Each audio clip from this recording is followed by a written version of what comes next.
Alrighty then. It's 7 o'clock and the programming is going to begin. What a spectacular evening. And what a thrill that I get to share it with you virtually and in person. I have a very small studio audience that I'm so happy are here, all these wonderful people.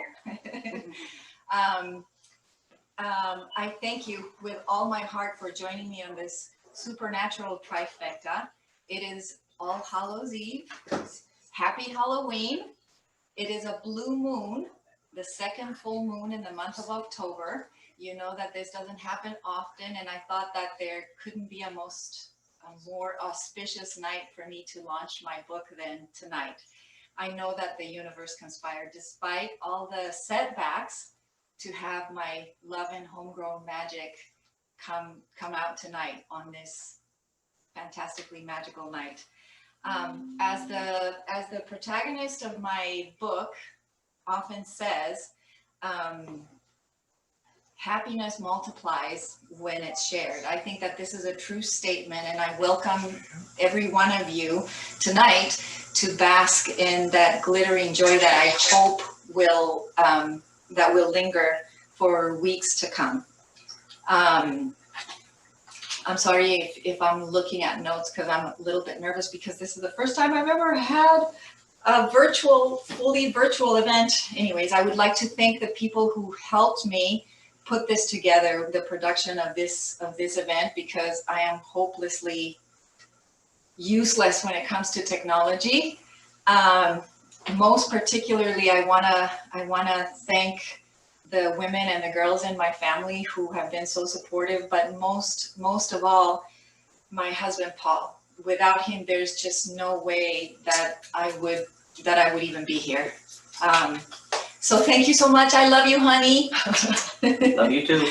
I am grateful also to every one of you who pre-ordered Love and Homegrown Magic. Your generosity just melts my heart. And I'm ecstatic at the prospect of signing all your books. Look at this. I get to sign all these books well into the witching hour tonight, and I'm just looking forward to that. Those of you who ordered Kindles, thank you so much, because what that does to the Amazon algorithms to get your ranking up on your book, it's just algorithmic magic is what that is. So thank you so much for pre-ordering my Kindle book. And if you ordered a Kindle and an EPUB through WaterBearer Press, then you should have already gotten that on your digital reader. Your printed copy, if it was ordered through WaterBearer Press, will be signed tonight, and shipments will begin on Monday. Let's see. As we move through this program, I hope that you will participate with your comments and your questions and your feedback. Be sure to use the chat feature or the Q&A feature if you're joining us via Zoom. If you're watching this on Facebook Live, same thing. I'd love to see your reactions and hear your comments or questions. Let us know how we're doing, and more than anything, let us know if there's any technical issues that we hopefully can address.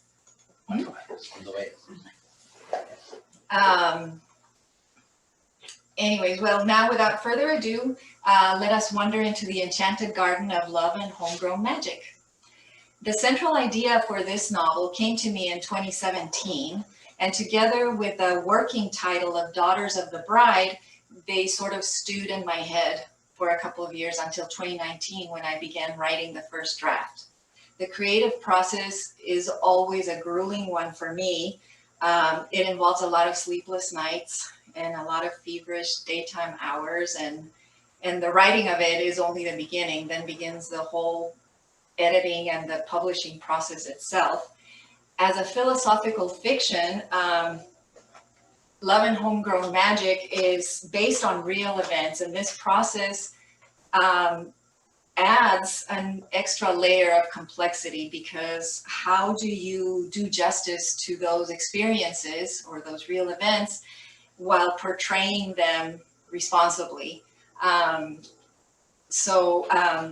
But as it happens often, the vision becomes clearer as the story unfolds. And in the case of Daughters of the Bride, the tale evolved into a play on traditional folk magic and an exercise in ancestral cleansing. By the time the first draft was finished, the official title, the true title of the story, came forth as well, and that's how we have Love and Homegrown Magic. Homegrown, or formerly known as folk magic, is a vibrant tradition linked to established mythology and folklore and common to most pre-industrial cultures. But in my opinion, it has evolved over time and it continues to thrive in the 21st century. It is, as ever, the people's magic. It is blossoming in every household, according to me, but with a new age twist.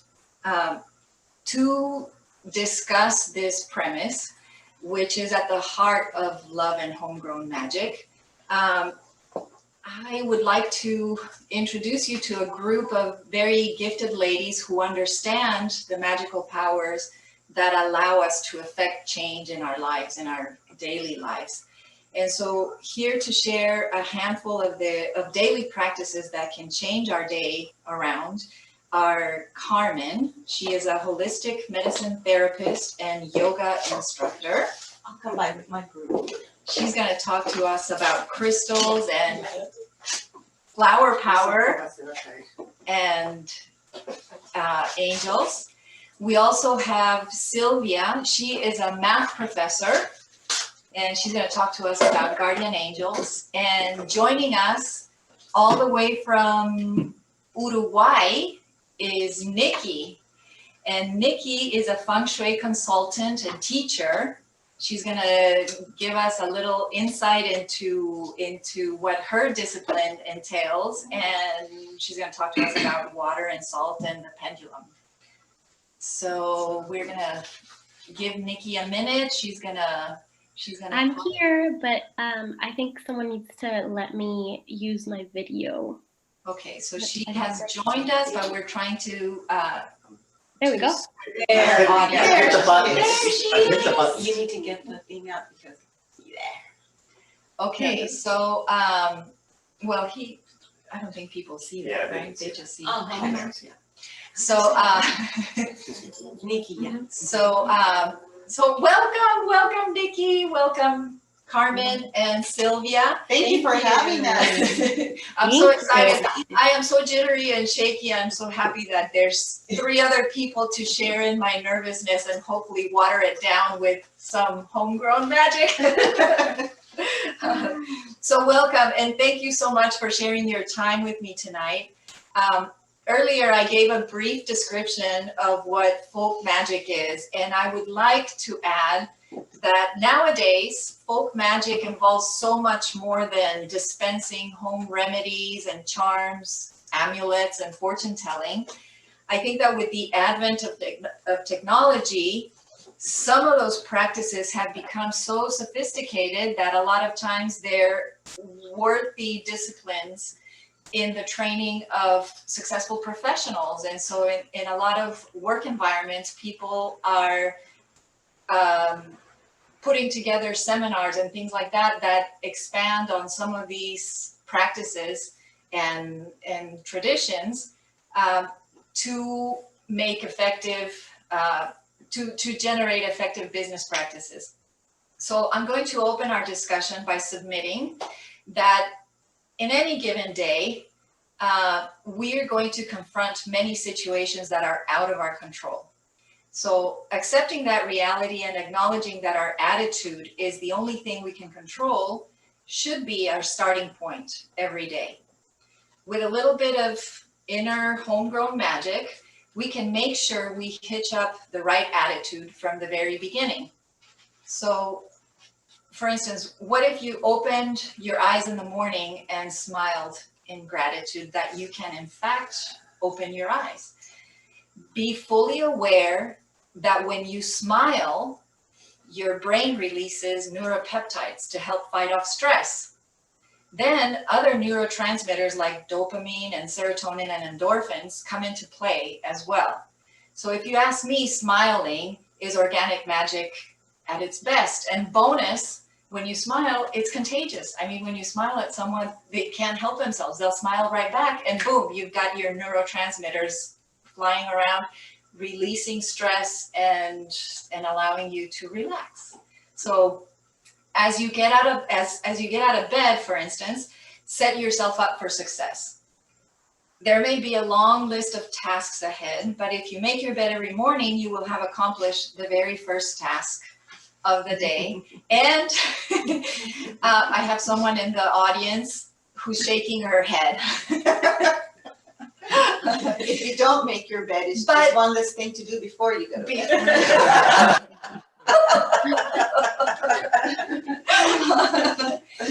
But if you accomplish that one thing, you do give yourself a little boost of pride, and it will encourage you to do one more thing and another thing. And by the end of the day, that one completed task will have turned into many completed tasks, reinforcing, in fact, that those little things are the ones that are important and that make up your entire day. So I make my bed every morning, except for on weekends when Paul makes the bed. But as I go around, straightening out my sheets and fluffing the pillows and pulling up the bedspread, I'm also meditating on the 9 points that I have set up in my vision board. And going through this short little ritual gives me serenity, and it makes me feel ready to start the day on a totally successful, positive note, because I've already succeeded in the very first event that I carried out. Mm-hmm. And I think that that's a form of magic, that where you're changing your mind to take on a day. Mm-hmm. Yeah, well, I totally agree with you, and I really, really believe that we do magic every day without even knowing it. We're not aware of it, but we're having these moments of magical creation all the time. And to me, it's magic is something that happens in the invisible and for which you don't really have an explanation. It just happens.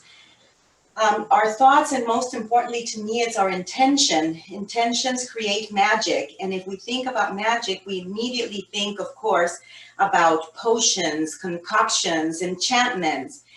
And today, as I was thinking about what I was going to speak today, I thought, oh my goodness, yes, of course, we're doing magic every single moment. Our concoctions is even our cooking. As we are cooking, how many times we feel so good after we've had a nice meal with the family, for example. That magic potion that we cook every day for our families and for our friends. Or if we're feeling down, or a friend comes over and they're having a hard time and they're feeling down, with our intention, with our love, we make them a nice cup of tea and you give that to them, and suddenly they feel a little bit better, a little bit more relaxed.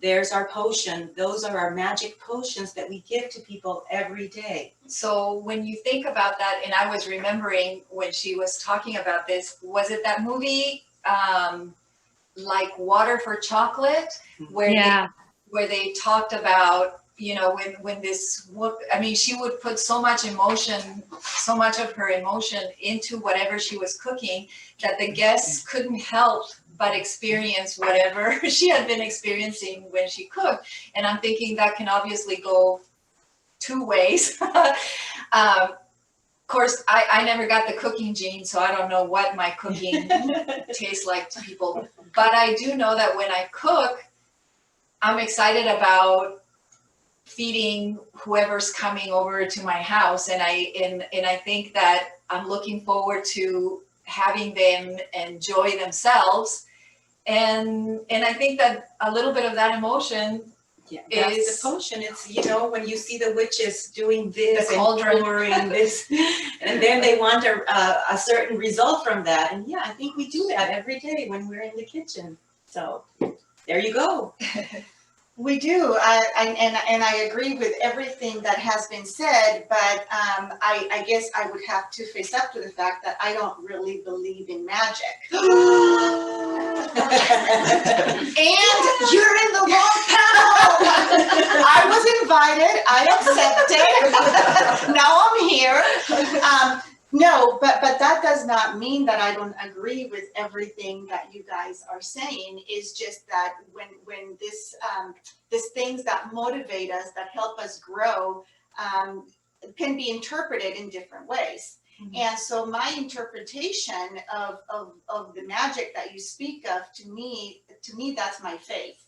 And the little things that happen throughout my day that I find are ways in which maybe God is speaking to me, or I speak to him right back.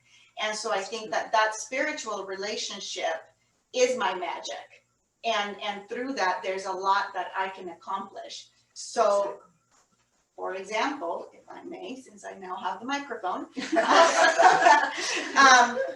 one thing that works for me is my guardian angels. And we all have guardian angels, each one of us. And I read in a book one time that you can actually direct your guardian angels and send them and do chores for you. And ever since then, I've been a very, very bossy person with my angels. And because what happens is that, you know, if my kids go out, or there's something that I'm nervous about, it's my guardian angel, and, you know, or if my kids are somewhere and I need them protected and I can't be there to protect them, they wouldn't want me there to protect them. I just send my guardian angel and I said, you go over there, you take care of my kids. I'm safe at home right now. Not that I don't need your angels, but it's more important for you to be there. And that's calming for me, because now I know that they're well taken care of. And I can, even though I can't be there. Well, you know, I always incorporate, I mean, I think that my prayers have evolved over the years. And now I have this litany of people that I pray to, from God and Jesus and Mary and the Holy Spirit and the angels and the ancestors and all my fairies. And so it's like all these people that I invoke before I begin what my nightly prayer is. So, and to me, those are the enchantments that we use. The prayer, it's through prayer that we create the enchantment. And the effectiveness of it is because of the energy we put into it as we're sending it out there, that the faith, the belief, the conviction that it's gonna work. But we haven't let Nicky chime in. Well, that's a perfect segue, because what I wanted to say is that the universe, or, you know, like our life that we experience, basically reflects back to us what we put out there. So that's why I feel all this, you know, being very clear about your intentions and your prayers and knowing where to direct your guardian angels is so important, because you're going to get back exactly that energy and that intention that you're putting out there, right? And there's something that I wanted to share with everyone today. It's in a book that I recently read, and it's very beautiful, and it's very aligned with everything that all of you are saying, which I'm very in agreement with. But it's a beautiful practice of choosing beauty in everything. So choosing to see the beauty in everything. And I just thought that was so beautiful, because, well, I've been noticing it, you know, when things are going good and when things are pretty, it's very easy, right? Right here, I'm in South America, in Uruguay, and it's springtime. And so the other day I was just in the car and I look outside and there's all these trees blossoming and all these flowers seem to have blossomed overnight. And I'm just in awe of the beauty and like the miracle of blossoming. And it kind of took me by surprise, because I was like, these flowers were not here yesterday and they're here today. How amazing is that? And then it just got me thinking of all the little miracles that happen every single second. And so if you choose to stop and really acknowledge that beauty in everything, it just changes you completely, just like you were sharing, just like setting that intention and thinking about your vision boards and the things you want to create, or, that love potion for your friends to help them feel better. It's all that. It's all connected, right? So yeah, I wanted to share that, like, really choosing beauty, even if people think you're naive, even if people think you're delusional, like, still choose beauty, because it's, beauty is everywhere, and it all ultimately translates into love. It's I all think love that- and it's all beauty. Going off on what you're saying, Nikki, is just also that beauty is a lot easier to carry than the opposite. So not choosing to see the beauty weighs you down. Doesn't do anything to the beautiful flower, but it does a lot to you. Exactly. Yes, that's a great point. And I feel that many times, depending on our life path, like, sometimes we do have a tendency to look, at the bad things or just focus on the bad things.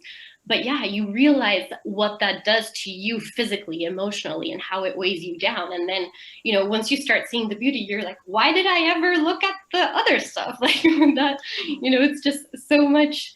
So it just makes you so much happier, and it fills your heart, and it really also empowers you, because you feel, like, you feel you can do anything because you can see the beauty out there, which means that you're ultimately also acknowledging the beauty that's within you. Yes. Yes.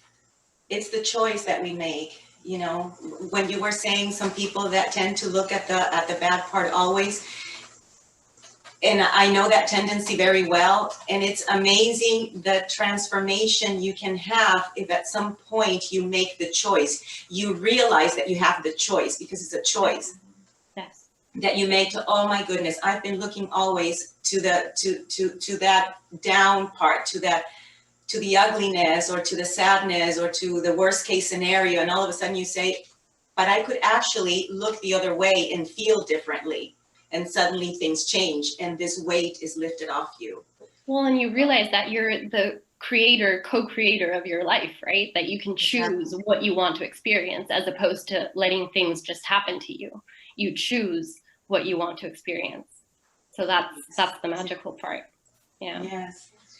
Yeah. And well, I don't know if you guys had anything to say to add to this, but then I wanted to segue to there's a feng shui remedy that I love to use at home that I'd love to share with everyone. It's a little, Yeah, that's what I was going to say. It's like, there's also a lot of practical magic that we can do. Mhm. And that's why I was so excited to have you here, because you're the feng shui guru. So Yeah, so there's one practical little magic potion, so to say, that you can implement at home right away. It's very simple, only 2 ingredients. And it's mainly for just cleansing. So I feel that, again, going back to, sometimes we feel maybe a little weighed down, or sometimes maybe we're just tired, or sometimes you just feel there's a weird energy in your house, or sometimes someone came to visit you that you really didn't feel comfortable with, and you feel that energy is kind of lingering in your house. And so a very simple cure or remedy, so to say, for that is salt water cure. So it's very simple. What you do is you basically put like a cup of salt, hopefully sea salt or the pink Himalayan salt. We want it to be as pure as possible. And so you just put a cup of that in a glass, or it can be a mason jar or a bowl, and then you fill it up with water. And you can charge it if you want. So you could leave it outside overnight on a full moon if you wanted to. You don't really have to. It's going to work anyways.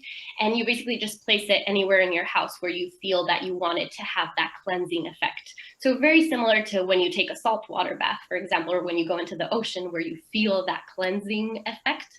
This water does the same with the energy in your home. So you can places that I recommend it at my client's house, for example, can be in the living room where a lot of people walk in and out of.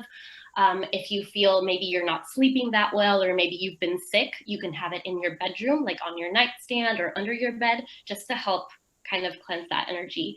And then anywhere else in the house that you feel that it can use a little cleansing, you can just place it there. And yeah, you basically just keep it there. And sometimes if it's there for a long time, the water will evaporate, but you just fill it back up and good to go. Wow. Any particular container that you want to have it Glass. in? Does it matter? Glass. Okay. Glass. Glass is best. I have one of those that I've used in the past, where you fill a bowl with water. It has to be a crystal bowl, and you need to place it preferably on a windowsill or near a window. But if you're expecting a conversation or a meeting that you're not sure how it's going to turn out, though, or that you feel tense about or whatever, you can use that bowl of water as a cleansing or a clearing factor. And then what you do is you write the names of the people who are going to be involved in that meeting. You write them on slips of paper, and you place the names of all those participants under the bowl, and to clear the air around that particular discussion. And you do this with the intention, with the specific intention that you want this conversation, this meeting to go off smoothly. And I have to say, I've done that several times, and the ensuing conversations have been, as collaborative as expected, and and it's just something very simple, and if it's something that's ongoing for a week, then you just need to take care to refresh the water on a daily basis. But water, I think, is it's one of those elements that you can use for numerous types of rituals. Oh, yes, and you can use it just like you were saying, just putting in the names or writing down the names. Setting the intention is definitely very important. And you can do it, just like with a brief meditation, maybe placing your hands over the water and just closing your eyes and kind of setting the intention of what you want that water to do. Again, it's that creating that magic, right? Setting that intention and really either saying it out loud, or it's better to say it out loud just because you're kind of like bringing it into the space. You can also just think it into reality, and it'll set the intention into the water. Excellent. Yeah, so I have like a closing thing that I would like to share.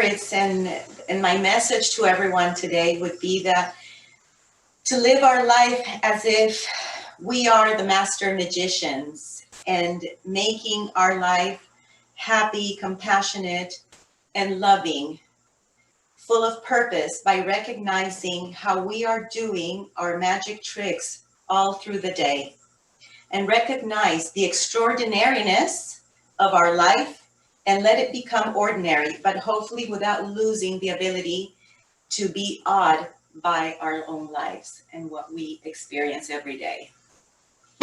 Excellent. Thank you for having me here. Thank you very much. I wanna thank all three of you for joining me and helping me illustrate what I mean by homegrown magic, because I think that there's magic in so many of the things that we do every day, from smiles to hugs, massage therapy, grounding rituals. There's, even walking under the moonlight. All of that has the magic of the emotions that it causes in us, the convictions that we put behind exercising and meditation and that sort of a thing. And I think it's so critical that we look at it as a magical power, that it's all our own. And the more conviction and faith that we put into that, the more we live by it, and the more effective we become. And can I also say in closing, since you got a closing statement? Oh my goodness, repetitive. No, but what I want to say is that,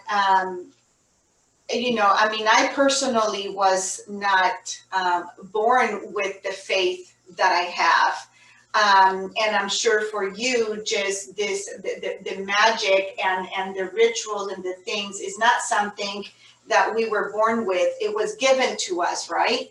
And so our mother gave us that ability to feel that faith, feel that magic, Channel, or feel that to channel, trust. yeah. And so if you feel it, don't hold on to it, pass it along, because, you got to share that. Again, whether you call it magic, you call it faith, whatever spiritual sensation helps you grow, don't keep it to yourself, pass it along. Closing statement from Nicky? Well, we've got to get a closing statement from Nicky. No, I loved both of your closing statements, and I definitely agree with giving freely, just giving freely your time and your love. And that's the only way to get exactly what you want, is by giving it, because that's the exchange, right? You can't expect to get something when you're not willing to give it. So Beautiful. Yeah, beautiful. Thank you. Thank you so much. Thank you so much, ladies. And then Thank you. I'm gonna We are gonna let her be to continue. with the Thank you program. for having us. Thank you. So again, thank you so much to these ladies and to the ones joining me in person here, and to Nicky, who is staying up late. I know that she's staying back from a Halloween party, so she's probably on her way to do that. So happy Halloween, Nicky! And anyways, from this conversation that we just have, I kind of wanted to sum it up, that what my bend is. I lean toward the forms of homegrown magic that day by day shape my mind. So I'm a huge fan of making up affirmation mantras to meditate on. And when you read my Love and Homegrown Magic, I hope that you will note various instances of them. They're worded as prayers or declarations, and in fact, if you'll allow me, I will show you what I mean with a short reading from the beginning of the novel. This is from chapter 1, and where we find out how the protagonist, her name is Maggie, how she came into the world. So, but before I begin that, if there was anybody who had any questions, and you wanted to ask them now about, I guess I should have had that when the panelists were here, in case there were any questions that anybody had about that, but We can get them back. make sure that you use your Q&A feature if you have a question. But if you don't, then I will go ahead and start with the short reading from chapter number 1. Okay. For stardust thou art, and unto stardust shalt thou return. Al correo de las brujas y las brujitas, may we live on and prosper. Sweet Virgin Mary, angels in heaven, thank you for all the blessings in my life. Thank you for my mother and my father and all my brothers and sisters. In your name, I pray. Chapter 1. This is where we go pagan, full pagan. The Gemini constellation paused in the heavens the afternoon Maggie was conceived. The mischievous twins looked down upon the lovers Dolores and Vicente, intrigued by the opposing temperaments fused in the earthly act. Love and devotion, meeting passion and overriding determination, caused every star in the constellation to glitter in complicit enjoyment of the union. But the twins, who could see far and wide, knew something more than love was afoot. Determined to have a hand in it, they flashed their blessings across the twilit sky, adding traits of bravery and loyalty to the ovum and seed. Thus began the rapid development of the star-studded embryo. The celestial bodies resumed their cosmic dance and swirled aloft for 40 weeks until Pisces, swam in during the rainy season in the year of our Lord, 1939. For days on end, torrential showers drenched the primeval farmstead, Santa Victoria, causing streams to swell and valleys to flood. Yet February the 24th dawned in eerie silence. Neither the singing of the birds nor the chatter of the monkeys disturbed the dewy equatorial forest. Since her labor pains began, near 1 a.m, not a drop of water had fallen from the sky.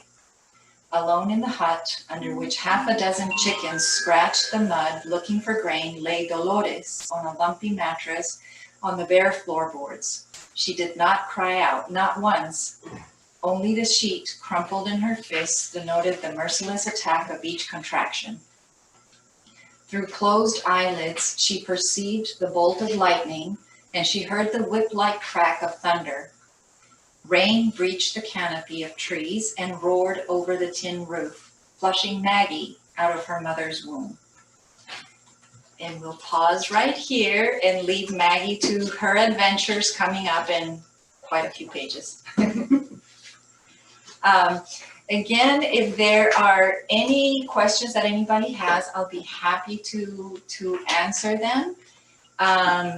If there are no questions, I want to thank you again from the bottom of my heart for attending this virtual event, my very first one. I hope that you enjoyed it. I hope that that you learned something, and I think that this will be it for now, and you should go out and bask in that full blue moon that's out there right about now. It should be coming up for those of us here in California anyways. So happy Halloween, happy full blue moon, and welcome love and homegrown magic. And from here until the witching hour, I get to sign all kinds of books. Thank you again so much for pre-ordering.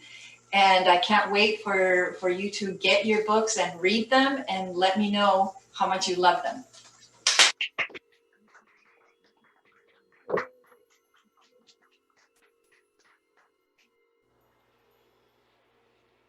Awkward silence. That was really good.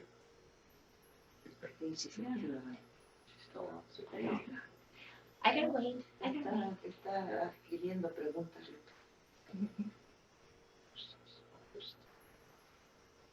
There's still chats coming in. I'm gonna let it go. Facebook's I'm waiting. Oh, okay. Just in case, I'm just sitting here because Facebook is running behind, I hear. A little bit. Exacto. So I will wait.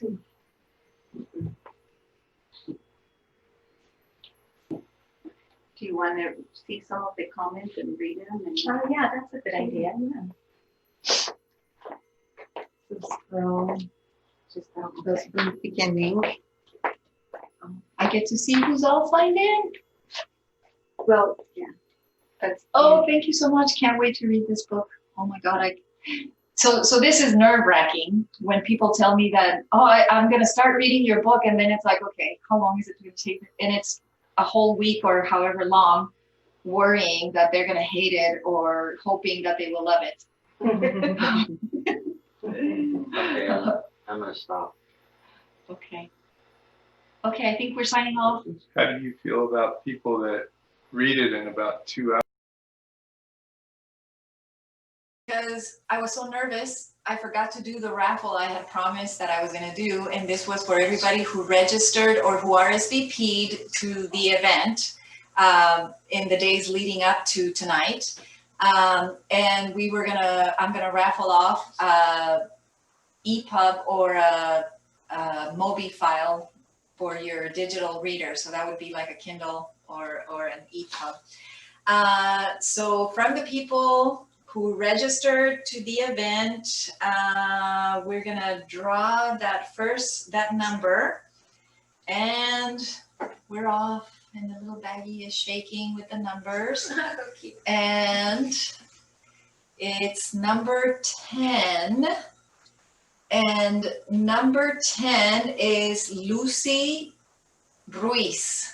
So I will be finding you. Let's see, you said you were going, and that was a Facebook reply. So Lucy, I'm gonna be contacting you via Facebook to let you know that you won. So congratulations and thank you. Happy Halloween.